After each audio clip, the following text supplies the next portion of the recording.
How's everyone doing today? I'm going to be talking about a TV show called You. Specifically, I'm going to be talking about the newest season of You and the final season, Season 5. I just finished it today. I was going to make a video earlier, but then I was actually pretty fucking invested. I was too deep in the rabbit hole of You. I really was like wanting to see what would happen next and all. Because I like the way how halfway through the season it kind of changes from to someone else's perspective. And I also really liked the characters in this season as well. I think Teddy might be my favorite character in this season. I swear, like throughout this whole season, he was the one that was innocent. Nothing, like he done nothing wrong. He done nothing bad. He didn't, have his hand in the cookie jar. He didn't he didn't piss in someone else's bed. He didn't shit the bed. He's just a clean guy, and he's just constantly the victim, surrounded by fucking chaos and other fucking bad shit. I thought Reagan was a pretty fucking good villain. I thought she's just spiteful, and I honestly kind of thought she'd be like kind of the main bad guy of this season. But no, turns out it wasn't. I also like how this season actually gave us closure. They actually put Joe Goldberg behind bars. I thought that Bronte was a pretty cool character. I also like how in the season there's this whole thing about where you pretend to be someone and that you're not, and it starts to like take a toll on you. You want to become this guy, and then you actually do become that guy. And it's like, damn, I really just switched places with you. I thought this season was pretty entertaining, pretty good. I'm kind of a bit. It kind of did kind of make me like a bit sadder, made me feel a bit bad for Joe or Henry. That he kind of just stopped liking his dad. He's like, yo, dad, you're the boogeyman under my closet, okay? Go fuck off now. I'm gonna play Fortnite on my iPad or whatever. That's literally how it was. There's other things in there's things in this that don't really make that much sense to me. Like when Joe Goldberg had when Maddie had Joe Goldberg. Jesus Christ, I can't pronounce his last name. It's like my fucking lips are. It's like forbidden word or some shit. I just can't say it. Or a fucking thunderstorm's gonna happen outside my gaff. Joe Goldberg. When Maddie trapped Joe Goldberg in the basement and she started lighting the whole place on fire. How the fuck does it turn out that Kate got out alive? Because Kate was in the basement with him, and they're both talking to her. I'm like, yo, to death to his fire. Am I right? And she actually tricked him as well. She got him to confess. She got him to spill his dirty secrets to Nadia, who then probably sent it to 911. And yeah, how the fuck did she get out? I was surprised. I swear the whole like building was engulfed in shit. And also, I was also a bit confused as to whose side Bronte was on.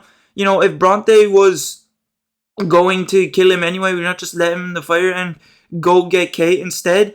That kind of made no sense to me. I'm like, what was the point in doing this whole getaway thing, going to a fucking beach house, be like, oh look, just the two of us away from everything else. Let's run away together. We're Bonnie and Clyde, Bonnie and Fake. It's like she has having an internal battle in her head, being like, am I on Joe's side? Am I on Kate's side? On one side, Joe's a psychotic murderer who kills women when he's done with them, and then on the other side, Kate just done a few bad things and she just wants to make shit right. I gotta choose Joe. Let's go. I might fucking die, but who cares? As long as I get fucked by him. Let's get it. That kind of made no sense to me. I also kind of realized Joe, I don't know, he kind of relies a lot on like luck and ambushing his prey, because I swear half the time he like struggles a lot with them. Like when he was fighting Reagan, I will give an exception. Reagan knows how to fucking throw hands. She was beating the shit out of him. She even bit his balls like a dog, bro. She's gonna transform into a Labrador and start licking his sack or some shit. Like Joe really does struggle a lot as victims. He really does rely on them being defenseless and weak, and a lot in his charisma. It really did work on Bronte a lot. She was like struggling to be like, do I want this guy? Do I not want this guy? I don't know. I really like this season. I thought it was really good like halfway through. I started getting really more invested halfway through with like fucking Clayton and shit like that. I also really like the foreshadowing in it, where when Bronte first breaks into Joe's bookshop and he's like about to bash her on the head with a fucking headpiece statue, and then she's like, oh, Lincoln, that would be some way to get my head cleaved. And then Joe's like, oh no, its head split open. And then we cut to a part in the season where that foreshadowing comes to play, when he fucking ragdolls Clayton on the wall and actually he bashes his head against the I'm not sure, it was like the marble of the fireplace mantelpiece. I don't know what it's called. and his head was literally split open, like he died from bleeding. I thought that was a really good foreshadowing, and yeah, I just really enjoyed the season. I thought it was really good. I think it was a nice closure to the series. I thought that at the end, I was kind of thinking at the end, oh, there's gonna be more. Like the scene when it cuts back in the final episode, when it cuts back to him in the prison cell, I thought there would be like the sound of footsteps and the key jangling or some shit, and be like, Joe Goldberg, get the fuck out of this cell, you're free.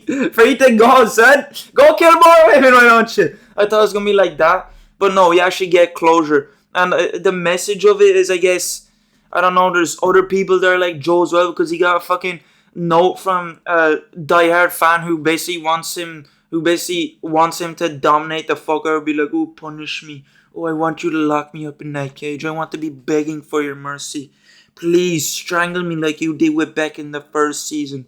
Also, that's another thing I actually forgot to mention. I like how some of the victims in the earlier seasons came back, like Nadia. She's like, yo, you fucked me over, now I'm gonna fuck you over. And then how Marianne came back, just have her little crash out and try and get into Bronte's head.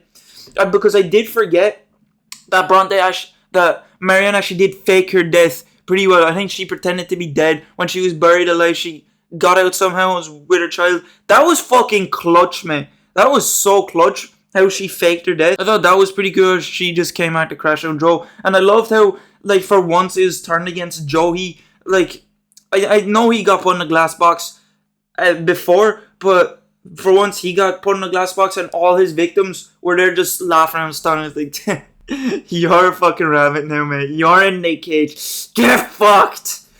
I also thought it was pretty fucking smart. Also, maybe a bit random, but also a bit smart.